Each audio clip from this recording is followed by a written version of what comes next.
Good evening. And now live from our HydeNet studios here in Scottsdale, Arizona. It's time for the weekly market report. I'm Don Oshman, editor-in-chief of HydeNet Publications. I'm also the publisher of HydeNet Publications, in case you didn't know that. We had a very interesting week this week, but I'll get to that in a minute.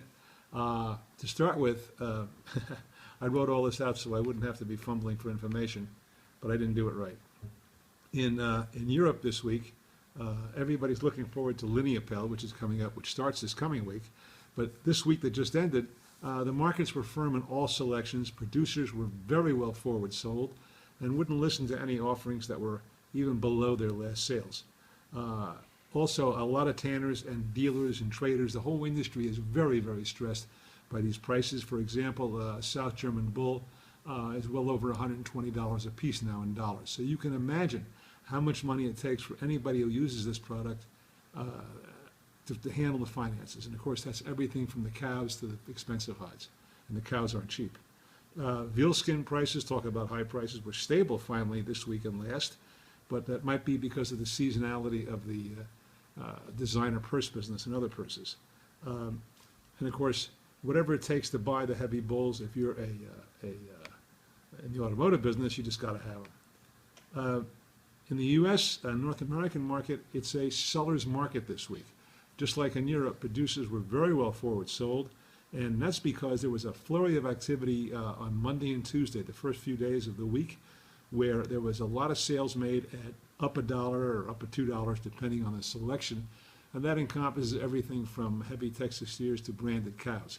Everything moved up in a couple of days, $1 or $2, which leads us to believe that it might be more trading buying than tanner buying.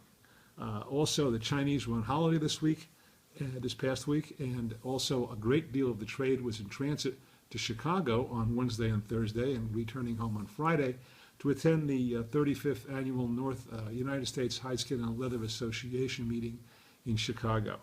The meeting was very, very well attended. It was good. There was a new president and directors. There were two great reports, insightful about Coach, the kind of leathers they can use in their purses and their product line, and then all about automotive leathers and what's going on in that industry from the Stahl representative.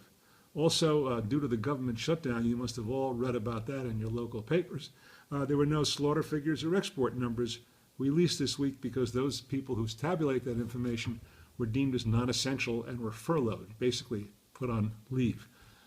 In Latin America, the green prices finally stabilized, but due to the dollar weakness in the real, they were really up 3%, putting more strain on that country's tanners.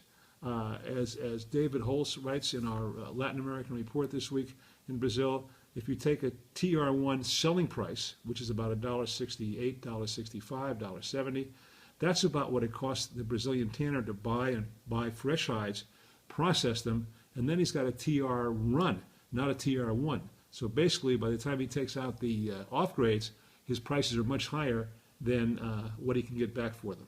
The Brazilian domestic market is dormant, so everybody's relying on exports, but these tanners can't get enough money.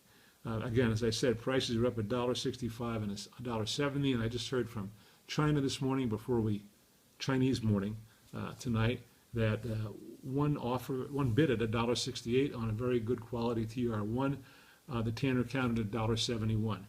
And based on our information, that still doesn't make him a profit. Our This Week in Leather report that came out last Wednesday, we had a finalization of Le Cuir in Paris, and of course the organizers always say that business was great, but the statistics show that it was more attendance than normal, and most of the attendees were very well pleased with the results. Also a report on Nike, how their numbers are stronger than ever. Also about U.S. footwear imports are up 5%, but American exports are down 1%.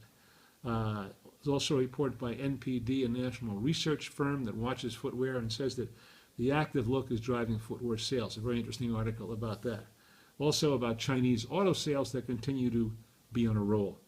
So I almost forgot, very important. If you're going to Lineapel and you would like to meet our Craig Rolson, editor of our European report, he will be there and will be very happy to meet you. If you would like his phone number, just send an email to info@hydenet.com. That's info@hydenet.com if you'd like to meet Craig in Lineapel in Bologna, Italy. starting 2 days. So, thank you for watching. The market has a lot going on for it next week and the next 2 weeks. The Chinese are back, Bologna, and sooner or later, producers are going to have to sell hides. Will they get more money or less? Stay tuned to this program, not this program. Watch this video again next week and get a free trial if you don't already subscribe to HideNet.com and watch how it can help your business. Thanks for watching.